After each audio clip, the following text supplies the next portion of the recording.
insondan va jindan bo'lgan shaytonlar bor va ular ko'p. İnsondan bo'lgani yomonroq. Jindan bo'lgan shayton o'tdan bo'lgan u. Nurdan farishta bo'lgan. O'tdan shayton bo'lgan. Jindan bo'lgan shayton odamni qo'ldan yetalab bir yerga tortib olib borgani kuchi yetmaydi.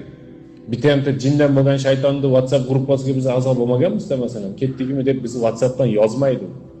Bizni bir yerga chaqira olmaydi. Vasvasa qiladi xolos. İnsondan bo'lgan shayton qo'lingda yetalab olib boradi. Darvozani taqillatib chaqiradi. Mashinada keldim deb kutib o'tiradi. Bu yoqqa olib boradi.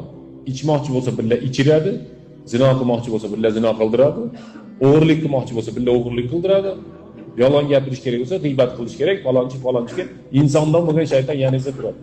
Jindan bo'lgan shaytonga a'udhu billahi minash shaytonir rojim desangiz ketadi. İnsondan bo'lgan shaytonga a'udhu billahi minash shaytonir rojim desangiz inna ha huna qo'idun. Biz shu yerdamiz, qayerga ketamiz deydi. Qayerga ketadi? İnsondan bo'lgan shaytonga a'udhu billahi minash shaytonir rojim desangiz aytib oldingmi deydi, bo'ldi. Jindan bo'lgan shayton ketadi deyapti, qochadi deyapti Payg'ambarimiz sollallohu alayhi vasallam. Shuning uchun Alloh taolo Qur'oni Karimda shayotin dedi, ikkita shaytonlar. Kim? Jindan va insondan bo'lgan shayton. İnsondan bo'lgan shaytondan ehtiyot bo'laylik, uzoqroq yuraylik. Mafatini dunyo, dunyoni fitnalariga bizni olib borib qo'yadi.